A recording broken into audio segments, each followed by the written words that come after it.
those hit things are good. High intensity works out. I see everybody else is coming online now. Yeah. Hello, everybody. Was it Mike? You well? Oh, good, thank you. How's it? How's it? How you getting? No, good. Surviving. Adnan, you're on mute, sir. Is that better? Can you hear me? Yeah, because I know you're going to have some questions. So. Yeah. Too many questions. You've got a nice beard on your honeymoon, eh? Thanks, mate. Are you Dave? Can you hear us? Yeah, I got you. Yeah. Nice one. Should we just give it another 2 minutes just to wait for 12:30 so that we start on time? Where's Stephen now? Not there. He's gone. I'm sure he'll be back.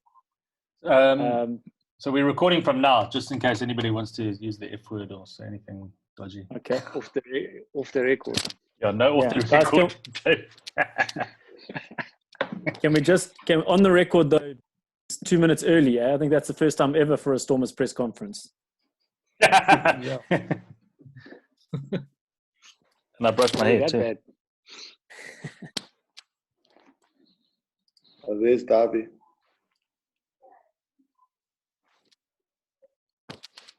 Let me see if I have to put my glasses on, otherwise I can't see.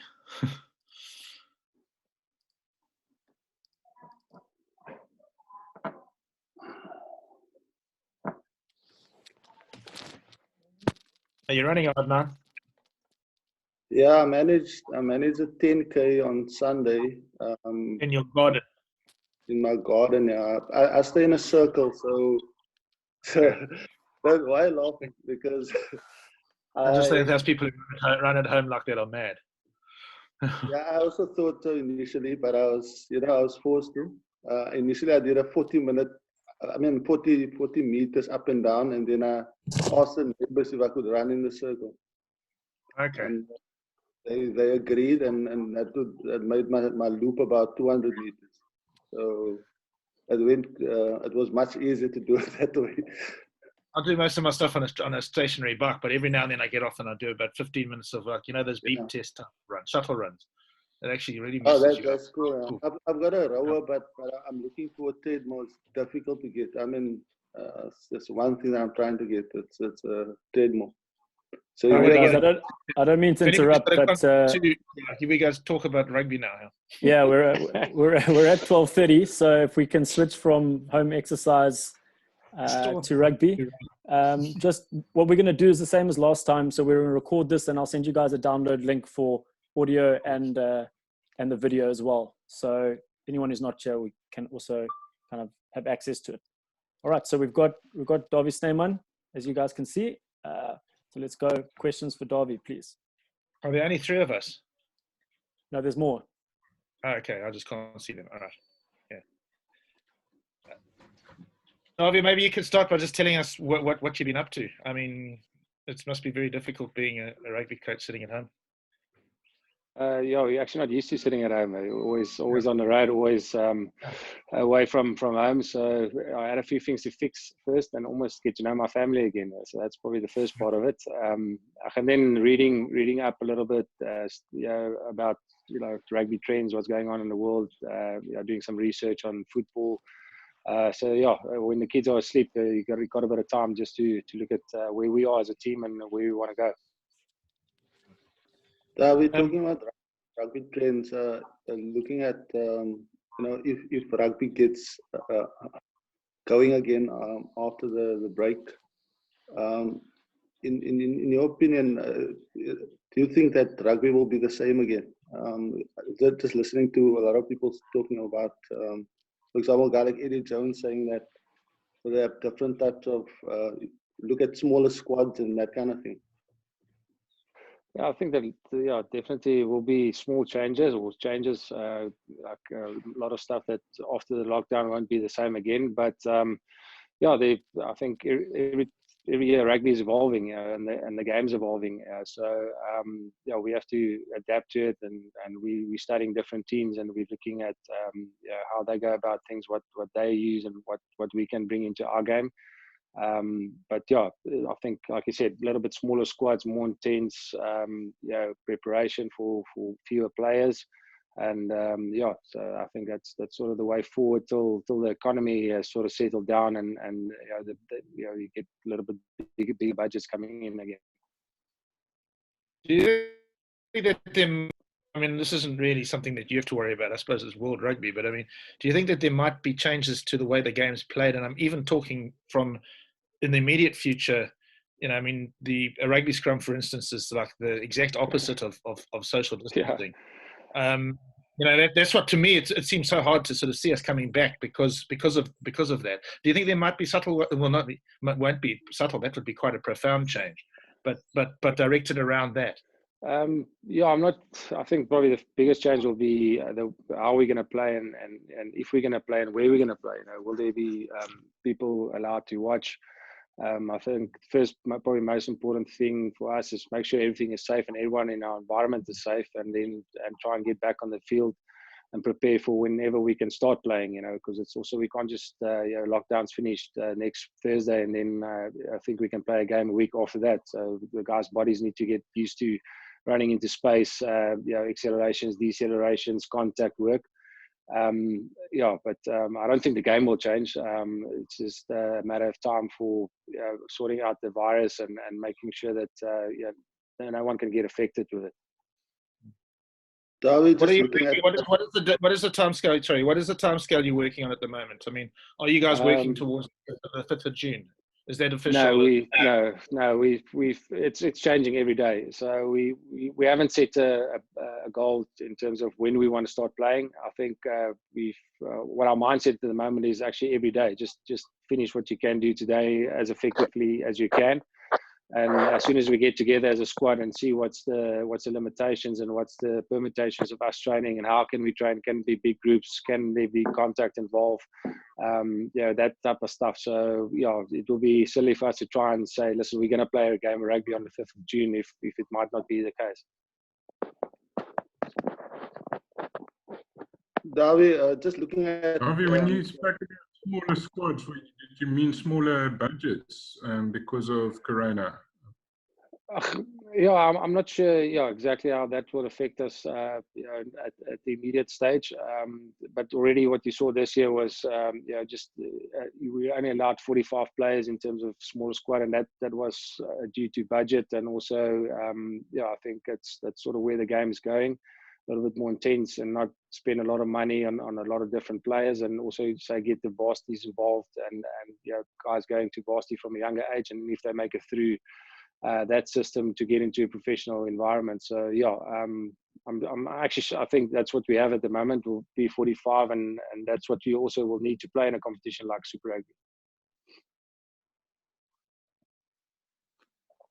Dawie, just following up on that about smaller squads, one of the things that came out was that teams would possibly look at players that are more versatile. For example, a guy that can play flank or wing, or along those lines.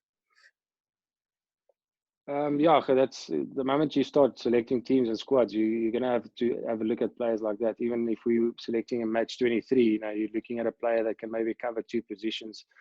That's why we, at the start of the season, we were able to go with a sort of a 6-2 split on our bench, because we had Godlin that can play scrum half and also play wing. So I think obviously versatile players are important for the makeup of squads, and then but also you need specialized players that's really good in one position and that's world class in that position. And just with regards to the style of play, I know at the beginning of the season you guys had the personnel to play the power game like it was played at the World Cup, and you lost a lot of those players. I don't know if all of them will be able to come back at the same time, but does that maybe force you to play a different style of game when you come back?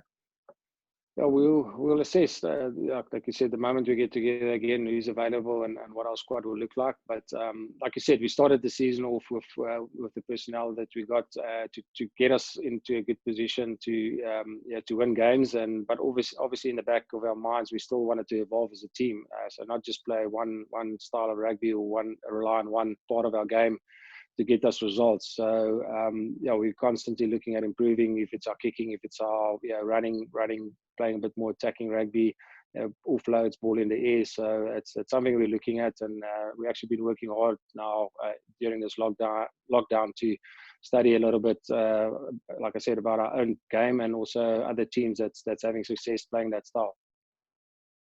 Are there concerns that those micro skills like offloading, things like that, are going to be a bit off? And how do you guys get the guys to train those things?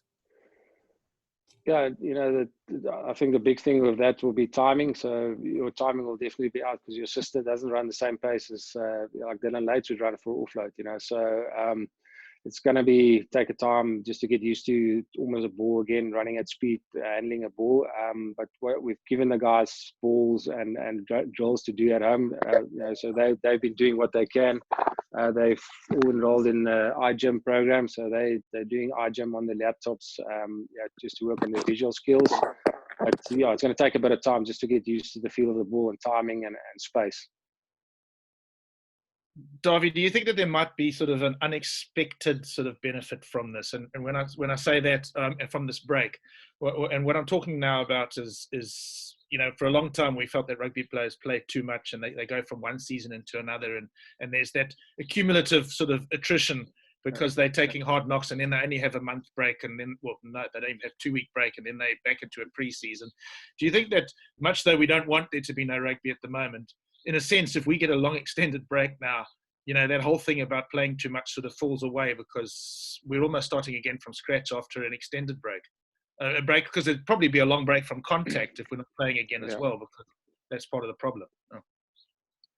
I think what you can almost see now is the importance of the game and what it means to people. So that's actually nice to see that the crowds or the people out there want to see rugby, they enjoy rugby, and also our players. You're just speaking to them, they're itching to get back and to get playing again. So firstly, that hunger to play and actually when it's sort of now with the lockdown, it's taken away from you, and now you realize what it is. So to be playing at this level and playing in front of people. And then, like you said, maybe I'm not sure what they will do, but it's like the example of the British Lions. They play every 4 years, but when they play, there's a massive hype around them. So just to make sure you structure the year and the calendars in such a way that there's demand and guys want to watch the game. So I think that's maybe one thing we can take out of this.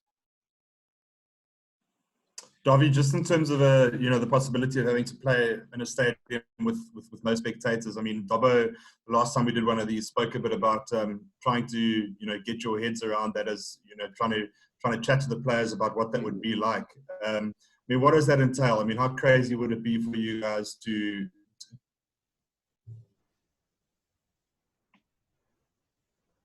Sorry, can you hear me? I think Lloyd's gone. Yeah, I think Lloyd needs to either ask that question via text or we just move on there. Dave, I reckon you can answer that question. I can answer it. Yeah, I mean, it's it will be, I think, adjustment for players just to play in front of the empty stadium. So yeah, that's something we'll have to probably address when we get closer to that time.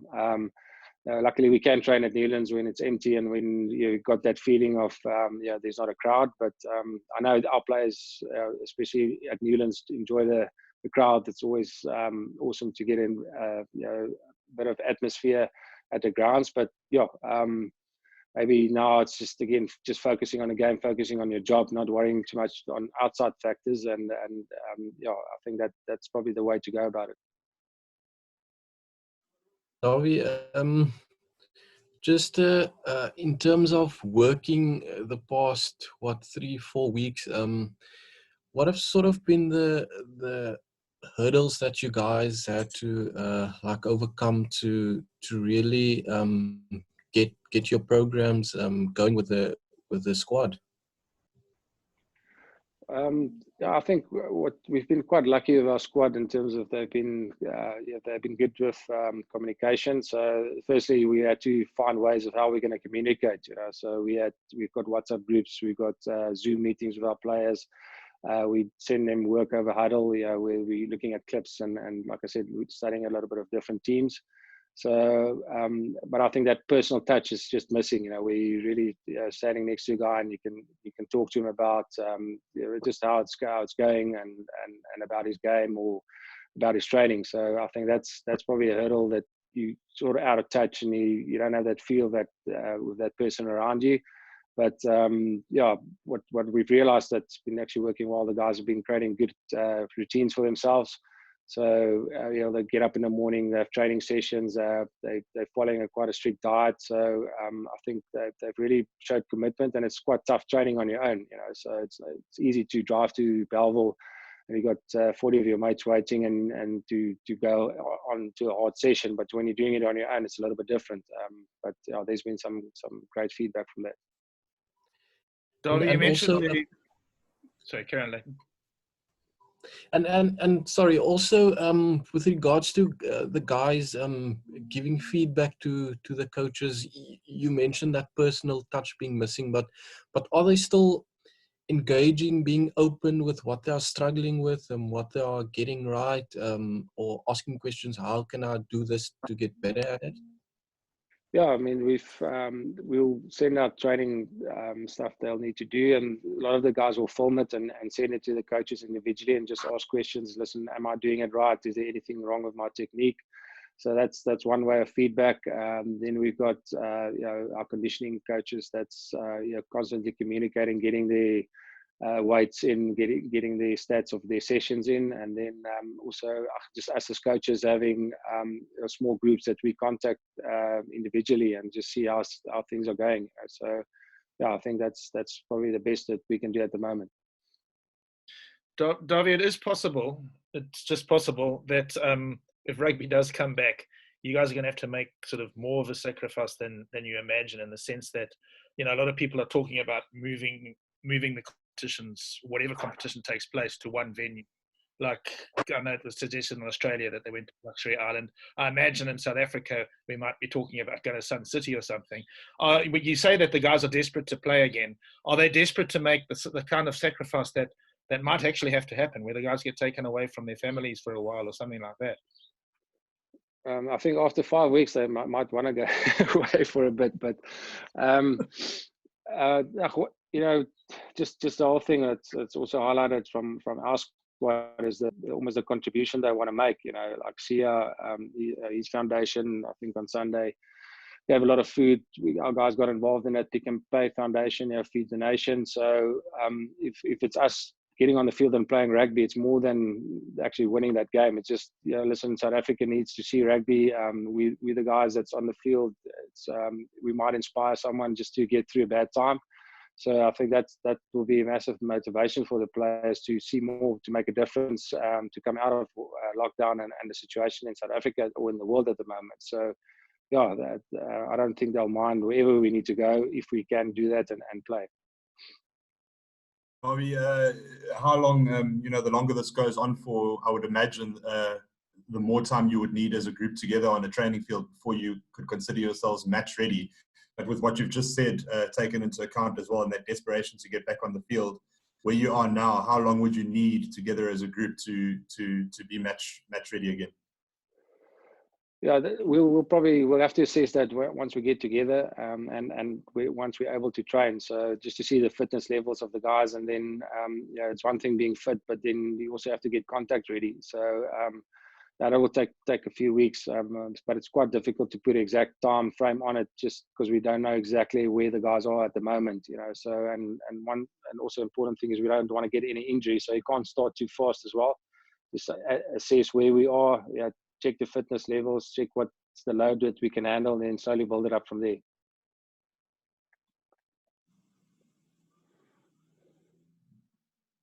Dawie, just in terms of where you left off with the backline guys, not where you quite wanted to be, but have you guys had a chat as a backline group about the attack and where you see yourself going, and what exactly is it that you want from the guys when they return? I think we've got a good idea of what's the areas that we want to work on. So we've discussed it amongst ourselves as coaches, so that's an ongoing discussion. And then also, especially the first 2 weeks of the lockdown, we had a look at our game ourselves. So each guy individually had to look at his own game, and then also us as a team, and then especially in that area, how can we improve our attack? How can we get our guys, like a guy like Sergio and Sabelo, more into the game? So, and it's actually one thing we're looking forward to try and get right and make sure that we have success in those areas. So so hopefully we can get onto the field at some stage and start working on improving that. Dylan's got a question. Yeah, Dawie, just next year we're going to be hopefully seeing Super Rugby return to Super 14. Just to build on Gavin's question, is a positive to come out of this thing potentially that player welfare could sort of start being put first now, because there's been a lot of talk about putting the players first now, and sort of obviously with the World Rugby elections coming up, that's obviously been spoken about a lot. So is that potentially a big positive that can come out of this? Yeah, I mean that's definitely something we need to look at as an organization. Is your players, and those are your biggest assets. You want to go to Newlands and watch the best players play every weekend. As much as they can play. So definitely we have to have a look at how can we look after those players and also almost prolong their careers. And not overplay them. Seasons aren't too long, so. It's maybe something we can look at and see how can we fit it in. Is it a global season? How do they want to run it? But this certainly has given us time and almost a bit of a reset.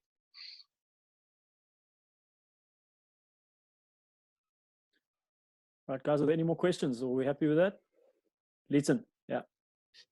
Dawie, just you guys, obviously in the past, in terms of, I know there's other coaches looking at the Super Sport Challenge and stuff like that, but just for you guys who also take a look at those guys playing, some guys coming from club rugby playing in the Super Sport Challenge, how big would if club rugby doesn't take place, or if there's no calendar for it, how big of an impact do you think will it have being for the feeder system of Western Province? I mean that's massive for us, especially those players coming through. We're always looking for a gem, someone that's coming through that club system that gets the opportunity, say, in a Super Sport Challenge. So if the clubs aren't playing, for whatever reason, and for now it's the right reason. It will be quite a big loss for us for our feeder system and looking at players coming through. So even like the Varsity Cup that haven't taken place. There was some players there that showed potential, but that competition cut short, so couldn't really see more of those players. But hopefully in some way they can also get going at some stage and get the Super Sport Challenge team together and see that what we have and what's the talent we've got in province. Dawie, is there any kind of like a sort of like a mock plan that you guys can put in place? Because we could go into a situation that could be very challenging for you guys for all squads. For instance, like an injured player that gets treated outside of the team environment, which can happen obviously during the season, will then probably be quarantined for 2 weeks before he can come back after he's recovered. Those sort of things. And if a player in your squad during a competition was to test positive, I would imagine then that the whole team gets quarantined, and you almost have to find another team from somewhere that hasn't had contact with the first team players. Have you guys done any sort of thinking along those lines about how you're going to get around what could be an extremely challenging situation if we do play even in a closed stadium?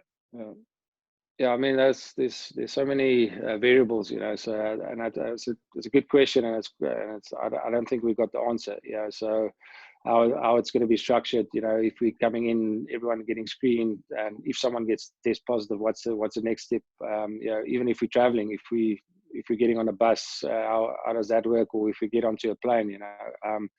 So because you got contact with people in public places. So yeah, like I said, we haven't thought too far ahead. Probably the first thing is just you know, get out of lockdown, make sure we're in a condition that we can start training if we're allowed to train, and then yeah, then from there take it step by step in terms of the regulations from SARU and from the government. Thanks. All right, guys. Any other questions? Are we happy with that? Stephen, you've been very quiet today. Maybe he can't Thanks, Mike. Cool. All right, great. Thanks so much for tuning in, guys. And as I say, we'll send that link to all of you so you can have access to it. Thanks, Mike. Thanks a lot. Thanks for your time, Dave. Pleasure. Thanks, guys. Cheers. Cheers. Thanks, Dave.